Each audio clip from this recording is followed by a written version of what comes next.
This will be a continuation on the mystery and history origins of the Christ. Now, in this continuation, of course, I'm a brief. Of course, we know that I will be calling Christ Yeshua. Of course, because of Jesus was something later on associated with his name. Now, during the years, we have some missing years.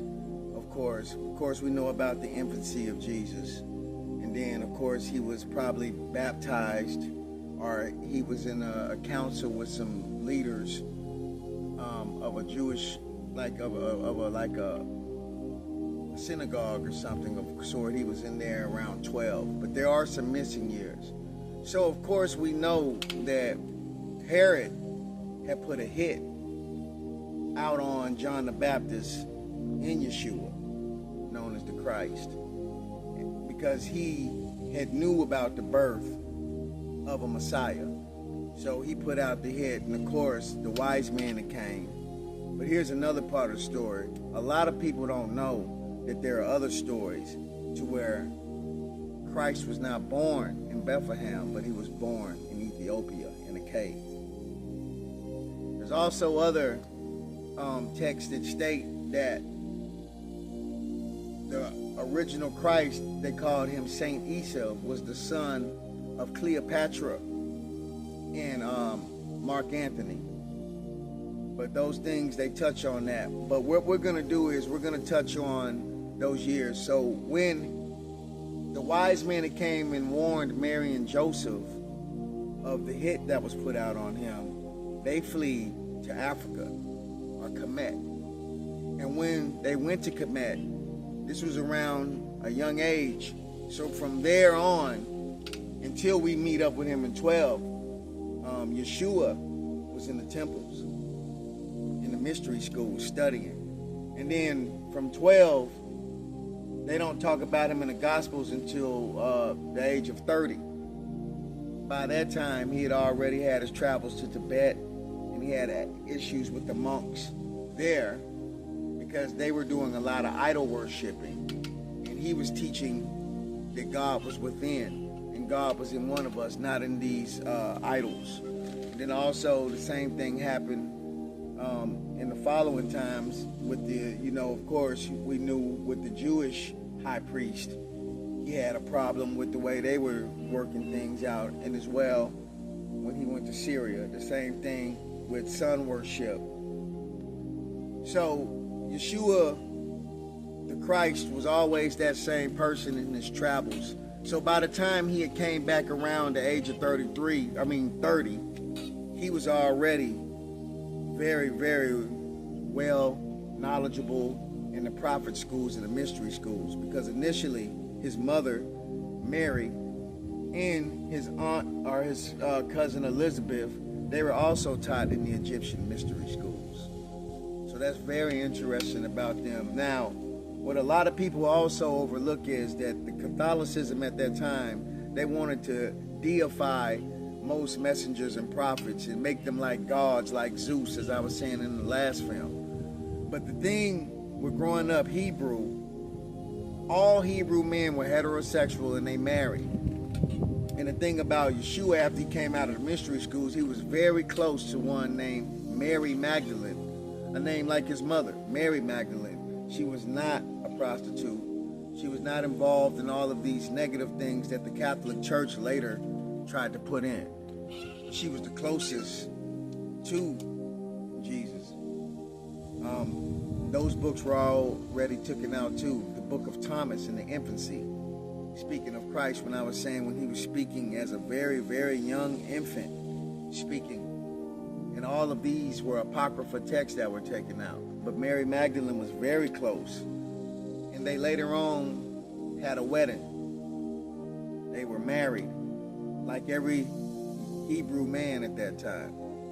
They were later on married, and then what people don't know is in the ancient mystery schools, they teach that Mary Magdalene and also Yeshua's mother was the Christ. They were the anointed ones. And that the reason why they did the Machiavellian move to where they had to act like Yeshua was assassinated so they can escape over into the Americas, where they call America the land of Mary.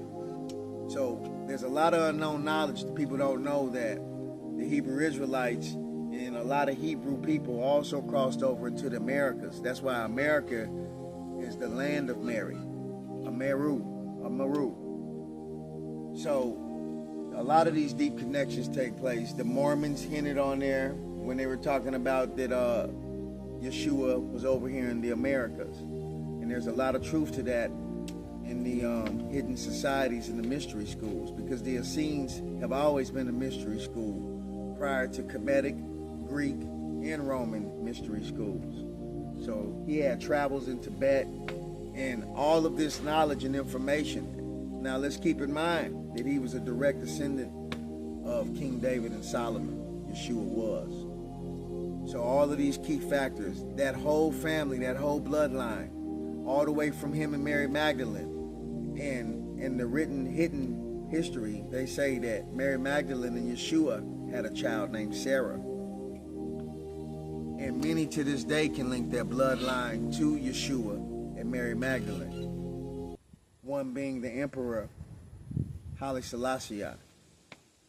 There is a Davidic bloodline that exists to this day. And these are some parts of the hidden origins and mysteries of the Christ. And in this Christ bloodline, they're very rare bloodlines. I won't really say, but one may be connected to AB. It was discovered on the Shroud of Turin.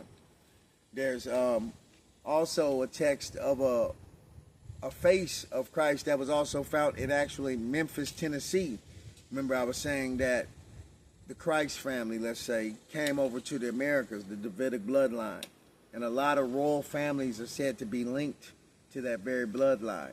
Either Draco, Vlad Tepes, or the bloodline of Yeshua and Mary Magdalene. But yes, Mother Mary was of the Christ.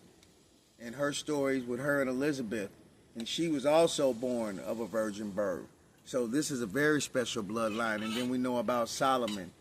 And he has so much knowledge that all he was asked is, what did he want? And he didn't say rulership over anyone. Solomon asked for wisdom. And the Most High gave him the knowledge of the angels, the ants, and the jinn, or the demons.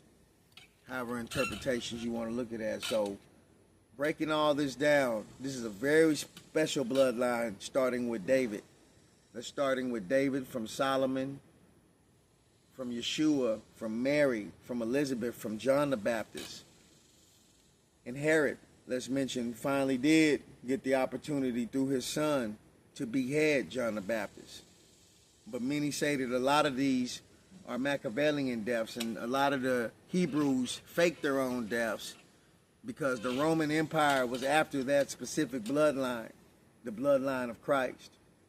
And also the disciples that were associated with them, they all smuggled over into the Americas. And they taught prophet schools and mystery schools.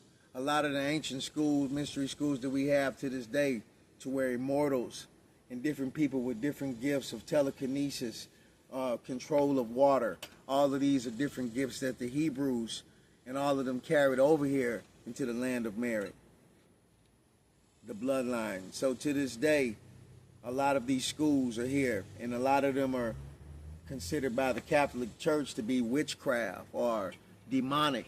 But these are people with that same bloodline. It's very rare. And these are more of the teachings and the infancies of Christ.